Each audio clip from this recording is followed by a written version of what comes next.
우리가 본 것처럼 마가복음 1장에서는 하나님 나라의 왕으로 오신 예수님의 권위와 그 권세 있는 가르침이 크게 부각이 되고 있습니다. 그런데 지난 시간에 보았던 것처럼 이어지는 2장과 3장은 전체적인 내용이 예수님의 그 권위가 도전을 받는 것입니다. 그 권위를 인정하지 않기 때문에 수많은 논쟁들이 거기에서 발생합니다. 주님의 원수들은 사사건건 시비를 걸면서 논쟁을 벌입니다. 그러한 논쟁 중에서 첫 번째 논쟁이 오늘 우리가 읽은 이 중풍병자를 고쳐주신 일로 발생합니다. 본문을 크게 보면 여기에는 일반적인 교훈이 있고 좀 더 성경을 깊이 들여다보는 보아야만 알 수 있는 좀 더 깊은 교훈이 있는데 오늘은 그 일반적인 교훈을 중심으로 말씀드리고 좀 더 깊이 들여다보아야 하는 것은 다음 시간에 또 이어서 두 번째 시간으로 말씀드리겠습니다. 본문은 이렇게 시작합니다. 수일 후에 예수께서 다시 가버나움에 들어가시니 집에 계시다는 소문이 들린지라. 예수님께서 잠시 가버나움을 떠나서 다른 지방으로 전도 여행을 가셨다가 다시 며칠 뒤에 가버나움으로 돌아오신 것 같습니다. 집에 들어가셨다 했는데 아마도 예수님은 평소처럼 베드로의 집에 들어가셨을 겁니다. 예수님이 가버나움에 다시 오셨다 하는 소문을 사람들이 듣고 많이 몰려들어서 그 집 앞이 그냥 꼼짝을 할 수 없도록 사람으로 인산인해를 이루었습니다. 예수님께서는 그들에게 도를 말씀하셨습니다. 천국 복음을 전하신 것입니다. 그런데 갑자기 문제가 생겼습니다. 말씀을 잘 듣고 있는데 머리 위에서 흙이 떨어지는 것입니다. 소동이 벌어지는 거죠. 네 사람이 한 사람을 침상째 들고 왔는데 세상에 남의 집 지붕을 뜯어내고 구멍을 내서 거기로 침상째 중풍병자를 달아내리는 것입니다. 여러분, 이게 보통으로 생각할 수 있는 일입니까? 이건 멀쩡한 남의 집을 파손시켜버리는 일이죠. 나중에 다 물어내야 됩니다. 그리고 이건 또 예수님 앞에 모여서 인산인해를 이루고 주님으로부터 지금 조용히 앉아서 천국 복음을 듣고 있는 이 사람들에게는 대단히 무리한 짓 아닙니까? 지붕을 뜯어내려면 흙을 걷어내야 되는데 자연히 밑에 앉아 있는 사람들에게는 큰 소동이 벌어지겠죠. 막 흙이 쏟아지고 시끄럽고 뭐 손으로 뭐 긁어서 뜯어낼 수 있는 것도 아니잖아요. 틀림없이 뭔가 이렇게 뭐 망치 같은 걸로 쳐가지고 그렇게 해서 흙에 먼저 균열을 내고 그걸 뜯어내고 막 그러지 않았겠어요? 완전히 지금 이 모임이 방해를 받아버린 거죠. 그런데 그건 차치하고라도 어떻게 이렇게 지붕을 뜯어낼 수가 있지? 이런 생각을 우리가 하지 않습니까? 이제 그런 생각은 오늘날 우리가 살고 있는 주택 구조를 생각하기 때문에 그렇습니다. 콘크리트로 튼튼하게 지어져 있기 때문에. 그런데 당시 유대인들의 그 지붕은 이영이라고 하는 그 풀로 이렇게 먼저 덮고 그 위에 흙을 깔아서 사람들이 그 위에 언제든지 자유롭게 올라갈 수 있어요. 그래서 그 위에 올라가서 신선한 공기도 마시고 거기서 음식도 먹고 또 사도행전에 보면 요바에서 베드로는 지붕에서 기도했다 그러잖아요. 조용히 기도하는 처소로 그렇게 지붕을 늘 활용했던 것입니다. 이형으로 덮어서 표면에 진흙을 덮었기 때문에 이건 지붕을 뜯어서 구멍을 내는 일이 불가능한 것은 아닙니다. 그렇지만 보시는 것처럼 중풍병자를 침상째 메고 왔잖아요. 그러면 구멍을 어느 정도 내야 될까요? 굉장히 크게 내야 되겠죠, 구멍을. 침상째 달아내리려면. 그리고 이 중풍병자가 침상에 묶인 채로 네 사람이 이걸 달아내렸다라고 하는 것을 보면 이 중풍병자의 상태가 굉장히 안 좋다라고 하는 것을 알 수 있죠.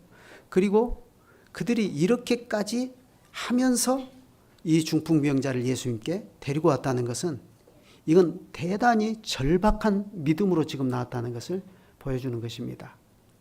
예수님께서도 거기에 깊은 인상을 받으셨습니다. 그래서 저희 믿음을 보시고 그랬죠. 여기서 저희 믿음이라 그랬는데 이건 중풍병자를 포함해서 중풍병자를 침상지에 메고 온 이 친구들, 주변 사람들까지 다 포함해서 똑같은 믿음으로 예수님께 나왔다는 얘기죠. 그래서 저희 믿음을 보시고 이렇게 말씀하셨어요. 소자야, 내 죄사함을 받았느니라. 예수님의 반응이 의외입니다. 왜 그렇죠? 이 사람들은 지금 죄사함 받으려고 온 게 아니라 병을 고침받으려고 온 거거든요. 그런데 예수님께서는 그 사람의 죄가 사함을 받았다 하고 이렇게 말씀하셔요. 그러자 구경하던 사람들의 반응이 어떻습니까? 특히 그 중에 이스라엘의 종교 지도자들, 서기관들이 앉아 있었다 그랬죠. 이 사람들은 누굽니까? 이 사람들은 지금 예루살렘에서요, 가버나움 지역에서 활동하고 있는 나사렛 예수라는 사람이 누구냐? 이 사람의 소문이 다 퍼지니까 그 정체를 알아보기 위해서 파송한 대표단입니다. 그들이 지금 예수님의 일거수일투족을 지금 감시하고 있는 거죠. 그런 것을 예수님이 이미 다 알고 계시는데 그 앞에서 소자야 내 제사함을 받았느니라 이렇게 말씀하시거든요. 그러니까 서기관들이 속으로 당장 뭐라고 생각하죠? 야, 신성모독이다 이렇게 생각합니다. 이 자가 지금 신성을 모독하고 있는데 왜 그렇습니까? 죄사함의 영역은 인간이 절대 범접할 수 없는 하나님의 영역이거든요. 시편 130편에 보면 그러나 사유하심이 주께 있으면 하고 그렇게 노래하지 않습니까? 여기에 사유하심, 이건 죄를 사해 주시는 권세를 말하는데 이렇게 죄를 사해 주시는 권세는 주님께 있습니다 하는 이것이 대대로 이스라엘 백성의 신앙입니다. 그래서 시편에도 보면 다윗이 그렇게 기도하지 않아요? 하나님이여 주의 인자를 따라 내게 은혜를 베푸시며, 이 은혜를 베풀어 달라는 게 무슨 말이냐? 죄를 사해 달라는 것인데 주의 많은 긍휼을 따라 내 죄악을 지워주소서 이렇게 말하죠. 나의 죄악을 맑게 씻으시며 나의 죄를 깨끗이 제하소서. 무릇 나는 내 죄가를 아오니 내 죄가 항상 내 앞에 있나이다. 다윗만 이렇게 기도한 게 아니라 이스라엘 백성이라면 누구라도 다 이렇게 기도했어요. 그들은 사죄를 하나님께 요청했습니다. 왜요? 사죄의 권세가 하나님께만 있다고 믿었기 때문에 그렇습니다. 그건 본문의 상황도 마찬가지지 않습니까? 유대인들은 보통 질병의 원인이요, 죄 때문이라고 생각했습니다. 그리고 그 죄의 용서는 오직 하나님만의 특권이라고 믿었습니다. 서기관이 그렇게 생각하죠. 오직 하나님 한 분 외에는 누가 능히 죄를 사하겠느냐. 이 능히라고 하는 이 말 주목할 필요가 있어요. 이게 죄를 사하는 권세와 관련된 단어이거든요. 여러분, 죄를 용서하고 싶다고 해서 자기가 마음대로 할 수 있습니까? 안 그래요. 죄를 용서하려면 용서할 수 있는, 실제로 용서할 수 있는 권세가 있어야 되거든요. 그래서 능히 누가, 하나님 외에 능히 누가 죄를 사할 수 있겠냐 이렇게 말하는 거죠. 실제로 그렇습니다. 하나님만이 죄를 용서하시고 하나님만이 죄를 사할 권세가 있어요. 하나님께만. 그런데 그러한 하나님의 독점적인 특권을 사람이 행사한다면 그것은 뭐가 되는 겁니까? 주제 넘는 짓이고 신성모독입니다. 하나님의 특권을 자기가 착취하는 거죠. 그도 그럴 것이 예수님의 말씀을 자세히 보면 이게 예수님께서 의도적으로 지금 하나님께 사시는 일을 자기가 한다는 것을 나타내고 있거든요. 거기 보면 이렇게 말씀하셔요. 소자야 안심하라. 네 죄 사함을 받았느니라 이렇게 말씀하셔요. 받았느니라. 이게 원문에 보면 신적 수동태라는 것을 사용했거든요. 하나님이 하신다는 거예요. 근데 하나님이 하시는데 자기가 하고 있거든요. 서기관이 볼 때는. 하나님이 하시는 일을 지금 예수가 자기가 하고 있거든요. 그러니 서기관들은 누구보다 그걸 재빠르게 간파하고서 예수님이 지금 주제넘는 짓을 하고 있다고 판단합니다. 그러자 상황이 갑자기 싸늘해집니다. 가슴 훈훈한 치유와 구원으로 시작한 이야기가 갑자기 이 종교적인 권위의 문제로 차갑게 식어버려요. 서기관들은 즉시 예수가 하나님을 사칭하는 죄, 곧 신성모독의 죄를 범하는 것이라고 판단하고 참남하다. 개역성경에는 참남하다. 그렇게 말하죠. 그런데 보세요. 우리가 성경을 잘 알면요, 이 신성모독의 죄가 결코 가벼운 죄가 아니라는 것을 알 수가 있습니다. 모세의 율법에 따르면 이러한 신성모독이 발생하잖아요. 그러면 즉시 현장에서 두세 사람의 증인만으로 이 사람을 돌로 쳐 죽일 수 있습니다. 사도행전에 보면 실제로 그런 일이 있었죠. 스데반의 죽음이 그렇습니다. 스데반의 죽음이 신성모독에 해당하는 죄거든요. 성전을 모독한 것이 하나님을 모독한 겁니다. 스데반이 이 성전 무용론을 얘기했잖아요. 예수님께서 오셔서 이제 참 성전을 지으시고 하늘 성소로 우리를 데려가신다는 설교를 하니까 신성모독이라 돌로 죽이잖아요. 예수님이 지금 완전히 지금 분위기가 지금 완전히 얼어붙게 만들어버리는 그런 말씀을 지금 하시는 겁니다. 레위기 24장에 보면 누구든지 여호와의 이름을 회방하면 그를 반드시 죽일지니 온 회중이 돌로 그를 칠 것이라. 이건 외국인이든지 본토이든지 예외 없어요. 여호와의 이름을 회방하면 그를 죽이라. 이렇게 말씀하셨어요. 근데 여기에 여호와의 이름을 회방하면 이게 바로 신성모독의 죄를 말하는 거거든요. 그래서 실제로 스데반도 바로 이 율법에 의해서 죽임을 당한 거 아닙니까? 중풍병자와 그를 침상째 메고 온 사람들의 믿음을 보시고 예수께서 소자야 내 죄사함을 받았느니라 하시니까 이런 종교적인 배경을 이미 익숙히 알고 있는 군중들도 놀라고 특히 너무나 이런 것들을 잘 알고 있는 서기관들은 예수님이 한낱 인생으로서 하나님을 사칭하고 있다고 판단한 이상 그들은 얼마든지 현장에서 예수를 돌로 쳐 죽일 수 있습니다. 지금 우리가 생각하는 것만큼 글로 이게 쓱 돼 있으니까 이게 심각한 상황이 안 드러나는데 굉장히 지금 심각한 상황이라고요. 그러나 예수님은 어떤 분이십니까? 하나님 나라의 왕이십니다. 그분께는 사죄의 권세가 있습니다. 그래서 예수님은 예수님 자신에게 사죄의 권세가 있다는 것을 당장에 입증하십니다. 만약 이 자리에서 예수님이 그걸 입증하지 못하면 예수님은 서기관의 판단대로 신성모독의 죄를 범한 자로 정죄받고 그 자리에서 돌로 쳐 죽임을 당할 수 있습니다.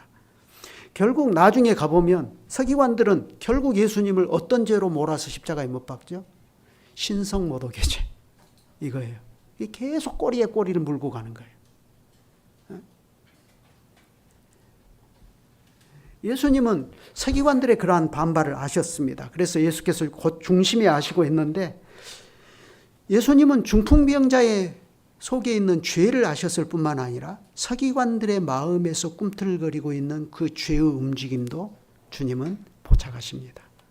그래서 어찌하여 마음에 의논하느냐 하시고 중풍병자를 향해서 네 죄가 사함을 받았다 하고 말하는 것과 일어나 네 상을 가지고 집으로 가라 이렇게 말하는 것 중에 어느 것이 쉽겠느냐 하고 반문하십니다. 당황스러운 질문이죠. 자, 여기 오늘 우리 어린이들에게 한번 물어볼게요. 자, 어느 것이 더 쉽겠어요? 건우야, 너 죄 사함 받았다 하고 말하는 것과 건우가 지금 아파서 꼼짝 못하고 누워있는데 당장 병이 나와서 걸어 나가서 축구하고 돌아다녀라 하고 말하는 것과 어떤 것이 쉽겠어요? 두 번째가 더 쉬워요? 아유, 대단하네. 목사님은 첫 번째가 쉬울 것 같아요. 왜냐하면 내 재산 받았다는 것은 책임 안 져도 되잖아요. 그 결과가 당장 안 나타나도 되잖아요. 어떻게 알아요? 근데 네 상을 가지고 일어나 집으로 가라. 이건 당장 결과가 나타나야 되거든요. 근데 이게 결과가 안 나타나면 어떻게 되는 거죠? 예수님이 아주 당황스러워지는 거죠. 왜? 앞에서 하신 말씀, 네 재산 받았다 하는 것도 믿을 수 없는 일이 돼버리니까요. 그래서 예수님께서는 예수님 자신에게 죄를 사하는 권세가 있다는 것을 입증하실 목적으로 이 중풍병자의 병을 고쳐주십니다. 그래서 이렇게 말씀하시죠. 그러나 인자가 땅에서 죄를 사하는 권세가 있는 줄을 너희로 알게 하려 하노라 하시고 중풍병자에게 말씀하십니다. 내가 네게 이르노니 일어나 내 상을 가지고 집으로 가라. 그러자 어떤 일이 발생했습니까? 그가 곧 상을 가지고 모든 사람 앞에서 나갔다 했습니다. 그러면 일이 이렇게 되니까 돌을 들어서 예수님 칠 수 있습니까? 없습니까? 칠 수가 없는 거죠. 그래서 사람들이 다 놀라 영광을 하나님께 돌리며 말하기를 우리가 이런 일을 도무지 보지 못했다 하였습니다. 예수님께서는 자신에게 죄를 사하는 권세가 있다는 것을 중풍병자를 일어나 걷게 하시는 이 표적으로 분명히 입증하고 나가신 것입니다. 그러면 이제 우리는 이 말씀에서 마땅히 뭘 생각해야 될까요? 아까 그랬죠? 이 말씀에서는 일반적으로 주시는 교훈이 있고 성경을 좀 더 깊숙이 들여다보아서 알아야 되는 또 다른 교훈이 있다고 그랬죠. 그건 다음 시간에 말씀드리겠다고 했고 오늘은 일반적인 교훈을 먼저 생각해 봅시다. 예수님은 이 본문에서 인생의 가장 깊은 문제가 뭔가를 보여주십니다. 그건 죄의 문제라는 것입니다. 예수님께서 이 중풍병자를 고치시기 이전에 이 사람의 죄를 먼저 사해 주신 일을 보면 잘 알 수 있지 않습니까? 물론 그의 병도 고쳐주신 것은 사실입니다. 그렇다면 여기서 우리가 죄와 질병의 관계를 한번 생각해 볼 필요가 있습니다. 사실 성경에 보면 죄와 질병의 관계는 밀접한 관계가 있습니다. 분명한 사실은 사람이 죄 때문에 늙고 병들어서 죽게 된다는 사실입니다. 불교에서는 그렇게 말 안 하죠. 사람이 태어나고 자라고 늙고 병들어 죽게 되는 것은 자연의 순환구조 속에 들어가 있는 것이라고 생각하죠. 자연의 이치다 하는 거예요. 그래서 제가 한번 그런 분에게 가서 복음을 전해본 적이 있는데요. 이제 곧 돌아가실 분이에요. 근데 우리 교우의 아버님이신데 예수를 안 믿으셔요. 그래서 부탁을 받고 돌아가시기 전에 복음을 좀 전해주세요. 그래서 갔어요. 차를 1시간 타고 가서 복음을 전하러 들어갔는데 잘 들으시더라고. 이분이 이제 의식도 있고 그때는 돌아가시기 몇 개월 전이니까 그리고 나서 몇 개월 후에 돌아가셨는데 잘 들으시고는 그러시더라고. 목사님이 아무리 그렇게 말씀해 보았자 저는 이 사람의 죽음이 자연으로 돌아가는 것이라고 생각합니다. 이렇게 먼 거리까지 오셔가지고 저에게 좋은 말씀해 주셔서 감사합니다. 그러더라고요. 그래서 제가 어떻게 했겠습니까? 아, 그러십니까? 기도도 안 하고 그냥 나왔습니다. 교우가 있는데도 불구하고 기도를 할 수가 없더라고요. 어떻게 기도를 합니까? 그렇게 생각하기도 해요. 그런데요, 여러분, 세상에 가장 큰 거짓말이 2가지가 있는데 그게 뭐죠? 천학재 목사님을 통해서 잘 배우셨죠. 첫 번째 거짓말, 세상에는 하나님 없다. 그거는 잘 들어야 돼요. 우리 어린이들 잘 들어야 돼요. 세상에 가장 큰 거짓말이 2가지가 있는데 하나님 없다는 것이 가장 큰 거짓말이고 두 번째는 뭐죠? 심판 없다. 사람이 태어나고 늙고 병들어서 죽게 되는 이것이 자연의 순환구조 속에서 이루어지는 일이다라고 생각하는 것은 이 2가지 거짓말을 그 안에 한꺼번에 담고 있습니다. 그러니까 우리가 그런 것에 속지 말아야 돼요. 하나님의 말씀은 사람이 늙고 병들어서 죽게 되는 것은 죄 때문에 그렇게 되는 것이라고 말합니다. 물론 죄가 모든 질병의 원인이냐? 또 그런 건 아니에요. 성경은 또 그렇게 한쪽으로만 말하지 않아요. 요한복음 9장에 보면 예수님께서는 날 때부터 소경인 한 사람을 고쳐주시죠. 그래서 사람들이 묻죠. 이 사람의 불행이 자기의 죄 때문입니까? 아니면 부모의 죄 때문입니까? 그러자 예수님께서 뭐라 하셔요? 자기의 죄도 아니고 부모의 죄도 아니고 하나님께서 아들을 통하여 이때에 나타내실 영광을 위해서 된 일이라 이렇게 말씀하시죠. 그러니까 하나님께서 하나님 자신의 영광을 나타내실 목적으로 어떤 사람에게는 병이 찾아오기도 하고 또 어떤 사람에게는 불구가 찾아오기도 하는 것입니다. 그렇지만 지금 이 중풍병자의 경우는 어떠죠? 예수님은 소자야 내 죄 사함을 받았다 이렇게 말씀하셔요. 그러니까 이 병자의 원인은 죄 때문에 발생한 거예요. 그러므로 지금 예수님의 이 말씀은 중풍병자뿐만 아니라 우리 모두 안에 있는 가장 깊은 문제가 무엇인가를 예수님이 보여주시는 것입니다. 정말로 치료받아야 할 가장 심각한 질병이 죄의 문제라는 겁니다. 그런데 우리는 어디 그렇게 생각합니까? 우리는 실제로 우리의 가장 기본적이고 가장 근본적이고 심각한 문제가 죄라는 것을 별로 의식하지 못하고 사는 것 같아요.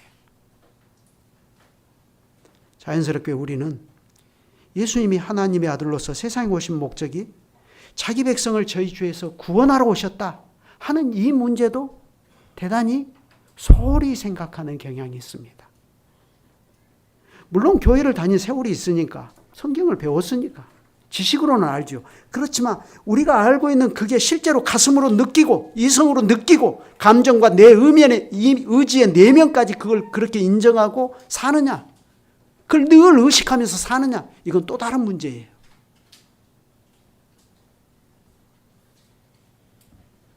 그렇지만 실제로 우리의 죄는 무엇을 안다고 느끼는 것, 내가 무엇을 하겠다고 느끼는 그 의지에까지 얼마나 속속들이 숨어 들어와 있습니까?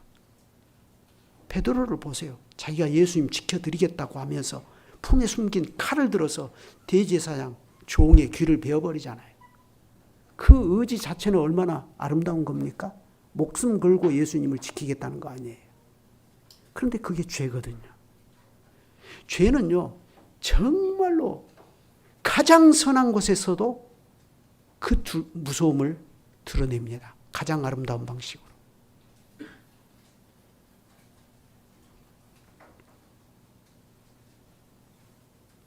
그렇기 때문에 죄는 우리가 살아가고 있는 그 존재 자체, 그 생명의 움직임, 날마다 음식을 먹고 에너지를 연소시키면서 노동을 하고 살아가는 우리의 삶 자체, 그 자체에 속속들이 스며 들어와 있습니다. 저는 심지어 내가 내 인생의 호흡으로 내뱉는 그 공기에서조차도 죄가 얼마나 진득하게 묻어 있는가 하는 것을 느끼며 살아갑니다. 그런 말을 할 때 목사님 평소에 얼마나 죄를 많이 지으면 그럴까. 그런데 사도 바울이 내가 죄인 중에 괴수라 하고 고백할 때 바울이 죄를 실제로 많이 지어서 그랬겠어요? 사람이 나이를 먹고 하나님의 나라를 더 깨달으면 깨달을수록 거기에 대한 비례로 자기의 죄가 더 깊이 느껴지는 겁니다. 내가 말하는 것, 그 말 한마디 속의 죄는 어떻게 그 정체를 숨기고 있는가. 그런 걸 느끼며 사는 거예요. 우리의 삶 자체가 죄의 수렁입니다. 우리 스스로는 이 죄의 수렁에서 벗어날 길이 없어요. 마치 질퍽한 진흙바닥 한가운데를 지나고 있는데 거기를 지나가면서 바짓가랑이에 진흙 안 묻히고 갈 재주가 없는 것과 같아요. 인생 자체가 죄고 우리는 결코 스스로는 이러한 죄의 수렁에서 벗어날 길이 없는 비참한 인생들입니다. 그런 것을 생각해 보면 예수님께서 이 중풍병자에게 소자야 내 죄사함을 받았다 하신 이 말씀이 남의 일 같지 않습니다. 이 말씀이 얼마나 죄인에게 위로를 주시는 말씀인지요. 다윗이 밧세바와 동침한 일로 그가 하나님께 죄지었다는 자책감을 가지고 뼈가 썩어 들어가는 고통을 당하던 때입니다. 하나님께서 마침내 그의 죄를 용서해 주시니까 그때 다윗이 뭐라고 고백했죠? 허물의 사함을 얻고 그 죄의 가리움을 받는 자는 복이 있도다 했습니다. 실제로 죄가 얼마나 우리에게 근본적인 문제인가를 인식한다면 우리도 다윗처럼 죄 때문에 종일 신음하지 않을 수가 없어요. 하나님의 손이 주야로 나를 누른다는 것을 느끼기 때문에 뼈의 진액까지 다 말라가는 영혼의 비참함을 우리가 하나님 앞에서 고백하지 않을 수가 없는 겁니다. 그런 우리에게는 하나님의 아들 예수께서 오시고 그분이 자기 백성을 저희 죄에서 구원하신다는 사실 자체가 복음입니다. 기쁜 소식이에요. 근데 이 기쁜 소식이라는 말을 이단이 선점해가지고 기쁜 소식 선교회가 있어가지고 그러는데 참 어쩌다가 우리 기존의 교회들이 그 좋은 얘기들을 이단에게 다 선점당해 버렸는지 모르겠어요. 그러나 어쨌든 이게 기쁜 소식이에요. 그러니 우리가 주님의 십자가를 생각하며 이 십자가 말고 내가 하나님의 교회에서 들어야 할 다른 복음이 없다는 것을 깨닫게 됩니다. 우리는 교회에서 개혁 신학을 배우는 것이 아닙니다. 또 교회에서 어떤 개혁자의 위대한 사상을 배운다든지 아니면 교회에서 신앙 사상과 신앙 의식을 고취시키는 기독교 사상 체계를 배우는 것이 결코 아닙니다. 목사의 설교가 그렇게 되면 실패하는 것입니다. 그게 대단히 복음을 순수하게 전하는 것처럼 보일지라도 그건 벌써 출발이 잘못된 겁니다. 사도들은 그렇게 안 했습니다. 고린도전서 2장에서 바울이 고심하고 씨름했던 문제가 뭡니까? 내가 그리스도의 십자가와 부활 외에 다른 것은 도무지 알지 않겠다. 그거 아닙니까? 여러분, 개혁교회가 왜 개혁교회입니까? 바로 이 십자가의 복음 외에 다른 것을 전하지 않기 때문입니다. 이 복음을 순수하게 전하려고 하고 실제로 이 복음을 순수하게 전하기 때문에 개혁교회입니다. 16세기 종교교역도 보면 복음의 개혁이지 않습니까? 로마 교회가 변질시켜버린 복음을 원상대로 회복시키고 복음이 개혁되니까, 그래서 복음이 원상대로 회복되니까 당연히 예배가 회복되고 교회 정치도 당연히 복음에 따라서 회복된 겁니다. 그게 개혁교회예요. 그러니 우리가 개혁교회라면 더욱더 우리가 하나님 앞에서 어떠한 죄인들인가를 알고 이 죄인들에게 자유와 해방을 주시는 사죄의 복음을 전해야 됩니다. 그걸 들어야 돼요. 그것을 전하라고 하나님께서 교회에 강단의 목사를 세우셨습니다. 그러면 바울이 디모데에게 권한 것과 같이 이 복음이 권세가 있어서 어떻게 됩니까? 전하는 자와 듣는 자 모두를 구원하게 되는 것입니다. 복음은 모든 믿는 자를 구원하는 하나님의 능력인 까닭입니다. 예수님이 이 중풍병자에게 지금 그걸 선포하고 계시지 않습니까? 이게 천국 복음입니다. 그러면 우리 주님의 이 천국 복음이 실제로 어떻게 이루어졌는가를 보세요. 본문에 보면 서기관들은 중풍병자에게 사죄를 베푸시는 예수님을 신성모독한다고 하고, 비록 여기서는 그들이 예수님을 죽이지 못하지만 아까 말씀드린 것처럼 마침내 예수님을 신성모독죄로 계속해서 몰아붙여서 결국 십자가에 못 박지 않습니까? 그런데 이 십자가가 그들의 논리처럼 나사렛 예수가 하나님도 아닌 것이 자기가 하나님인 것처럼 척하다가 신성모독죄로 못 박아 죽임을 당했다. 그겁니까, 십자가가? 그렇지 않습니다. 예수님께서는 마가복음 10장에서 말씀하셨죠. 인자에 온 것은 섬김을 받으려 함이 아니라 도리어 섬기려 하고 자기 목숨을 많은 사람의 대속물로 주려 함이니라. 예수님은 우리를 섬기러 오셨는데 그 섬김의 절정이 예수님께서 자기 목숨을 우리를 위한 대속물로 주시는 겁니다. 여러분, 바로 이것이 십자가의 신비이지 않습니까? 어떤 사람에게는 십자가는 미련한 것입니다. 또 어떤 사람에게 십자가는 종교적으로 거치는 것입니다. 그러죠? 나무에 달아 죽임을 당한 자마다 하나님께 저주를 받은 거라. 이 시각으로 보는 유대인들에게 십자가는 거치는 거예요. 또 어떤 사람에게는 십자가가 그저 목에 달린 장신구에 불과할 뿐입니다. 그러나 그 어떤 것보다도 자기의 근본적인 문제가 죄에 있다는 것을 깨닫는 사람에게 십자가는 무엇입니까? 하나님의 아들 예수께서 나 같은 죄인을 위해서 숭고한 그분의 목숨을 대속물로 주셨구나. 그걸 깨닫는 겁니다. 그 은혜가 오늘 나를 호흡이 있는 존재로 만듭니다. 나를 살게 하고 영원히 주님과 함께 거하게 하는 것입니다. 그 은혜를 깨닫기 때문에 내가 오늘 아침에도 일어나서 떠오르는 태양을 하나님의 일반 계시로 내가 합당하게 깨닫고, 태양이 동쪽 끝에서 나와서 저쪽으로 넘어갈 때까지 부지런히 그리스도께 순종하여 하나님의 뜻을 이루는 것처럼 나도 이렇게 살아야 되겠다. 하루를, 그 결심으로 하루를 살아갈 수 있는 동력이 거기에서 나오는 거예요. 내가 주님의 이 은혜를 깨닫기 때문에 오늘도 내가 직장에 나가서 일할 수 있고, 내가 이 은혜를 깨닫기 때문에 남편과 자녀들을 주부로서 섬길 수 있는 동력이 거기서 생기는 겁니다. 그것이 아니라면 우리는 평생 죄인으로 살다가 죄인으로 죽을 뿐입니다. 호랑이는 죽어서 가죽을 남기고 사람은 죽어서 이름을 남긴다고 하잖아요. 그렇지만 복음의 은혜를 깨닫고 나면 그런 슬로건들이 다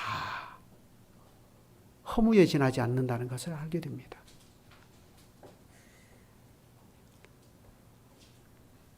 또 하나 우리가 생각해 볼 것은 하나님 나라와 믿음의 관계입니다.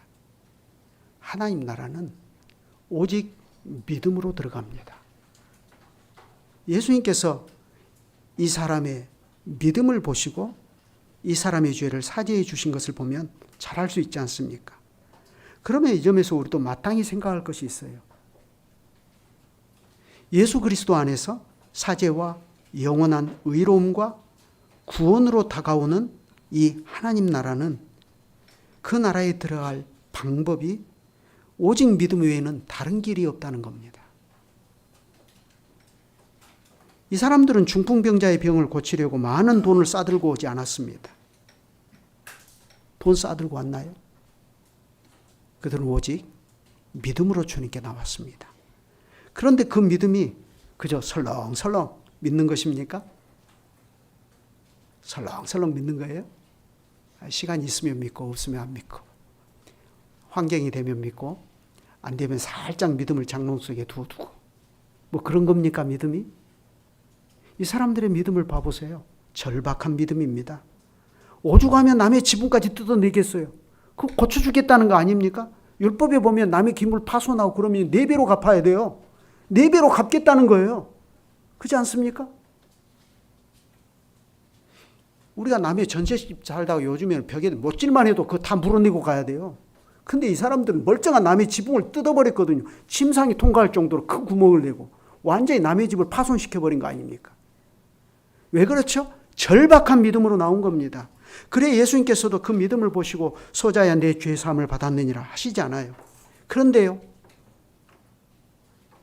예수님께서 이런 믿음으로 주님에게 나오는 사람을 어떻게 바라보시는가를 잘 보셔야 됩니다. 소자야 그러셨죠. 이 말은요, 우리말로는 소자야 이렇게 번역이 되어 있지만, 작은 자야 이렇게 번역이 되어 있지만, 사실은 이 말은 내 아들아 이 말입니다. 내 아들아.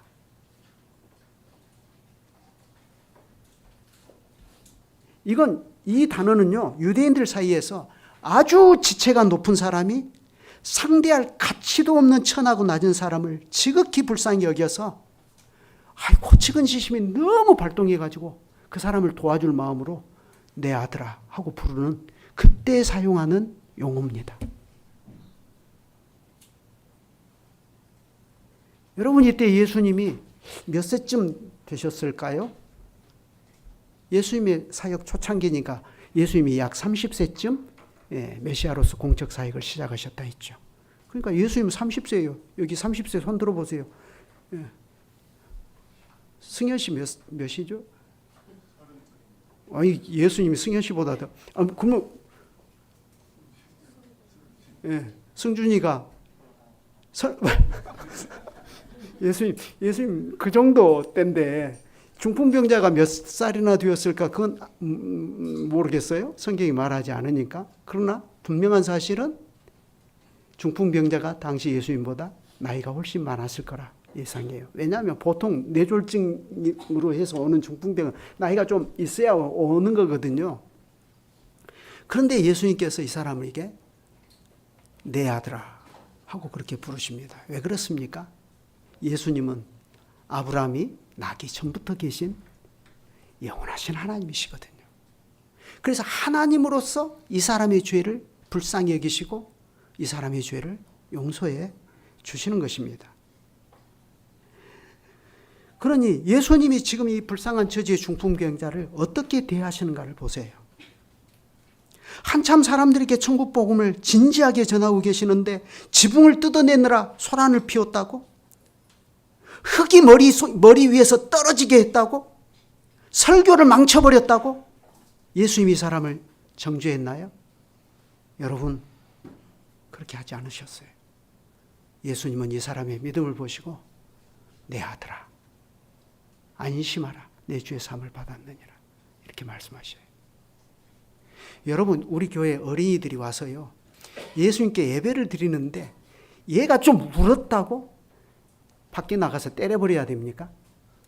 물론 저도 한때는 모르고 우리 아들도 밖에 나가서 때려버린 적이 있어요. 근데 얼마나 지금 후회가 되는지 몰라요. 지금 그래서 아들들한테 꽉 잡혀가지고 한 말도 못하고 삽니다. 지금 제가. 아들들은 자기 아들들한테 그렇게 하지 못하게 하죠. 예수님의 마음을 제가 젊어서는 몰랐었던 것 같아요. 그런데 예수님께서 얼마나 이 사람을 불쌍히 여기시고 자비롭게 대하셨습니까? 예수님은 오히려 그들의 믿음에 깊은 감화를 받으셨습니다.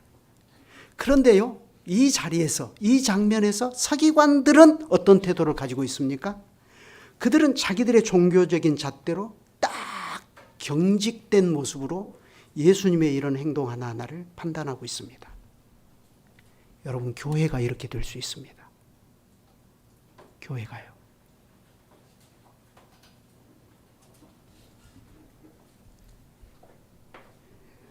그건 교회를 바르게 하겠다는 취지에서 그렇게 한다 할지라도 그건 예수님의 심정과는 다른 겁니다. 예수님은 누구든지 예수 그리스도를 영접하고 그분의 이름을 참된 믿음으로 믿으면 하나님의 자녀가 되는 권세를 주신다 했습니다. 하나님께서는 참된 믿음으로 주님께 피하는 자들을 이렇게 자비롭게 대하시는 겁니다. 그 결과는 죄사함입니다. 죄인이 믿음으로 주님께 나와서 사죄함을 받고 이제부터는 하나님께 돌아와서 사시고 참되신 하나님을 섬기고 삽니다. 이 죄인이 하나님 나라에 들어온 겁니다. 믿음으로 하나님 나라에 들어온 사람은 누구라도 이런 은혜를 누립니다. 그런 삶을 살기 위해서, 그 복된 삶을 살기 위해서 돈을 쌓아들고 올 필요가 없어요. 아이, 목사님 무슨 말씀하세요? 교회 다니려면 헌금해야 되는데 그건 돈 아닙니까? 그건 구원의 대가로 받는 게 아니죠. 감사함으로 하나님께 자신을 드리는 거죠.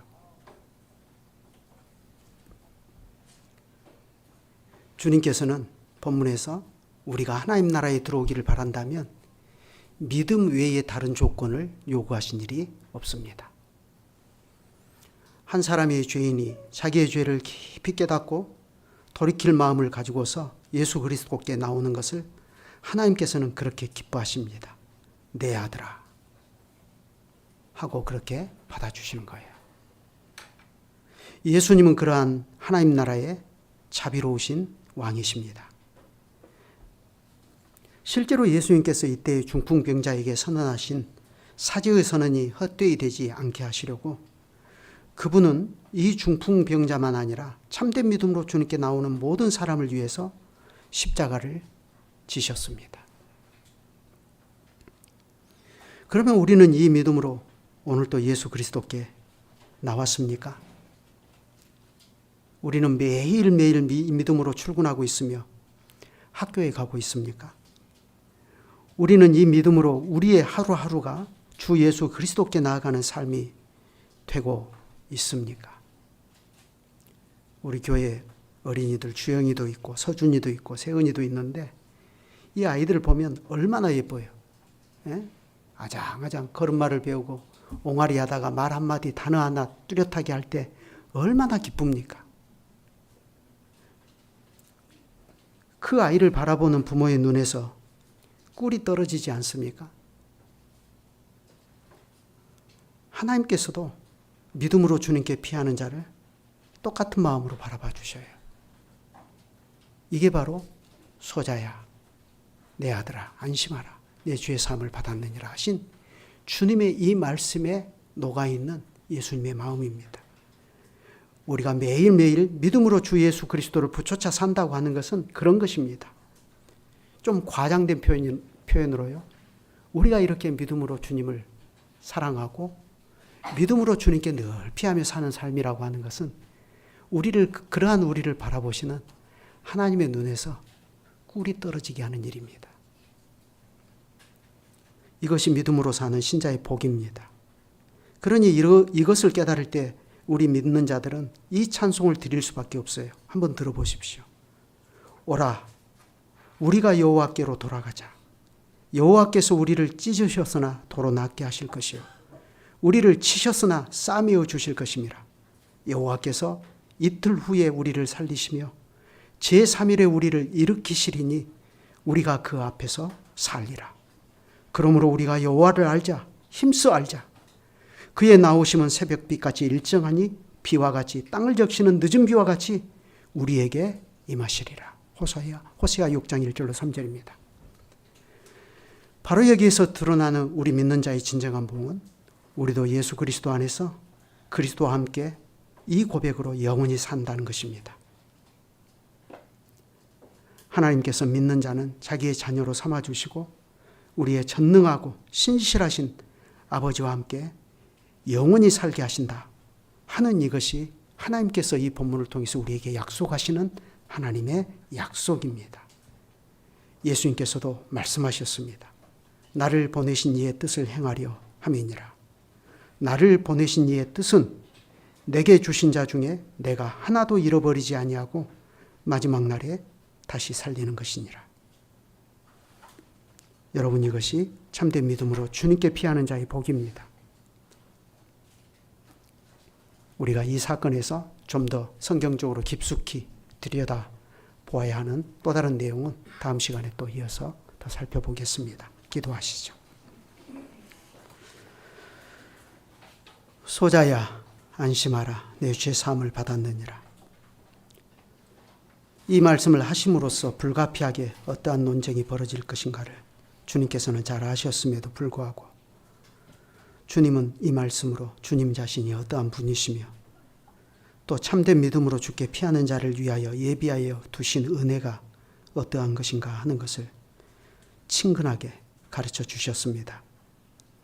주님의 말씀 앞에 서고 주님의 말씀의 깊이를 깨달으며 깨달을수록 기독교 신앙 체계가 우리를 둘러싸는 것이 아니라 오히려 우리 자신의 죄와 오염과 비참의 현실을 더욱 깨닫고 이 죄에서 구원받을 길이 오직 예수 그리스도께 피하는 길밖에 없음을 깨닫게 되고 즐거이 그러한 주님께 나아가게 됩니다.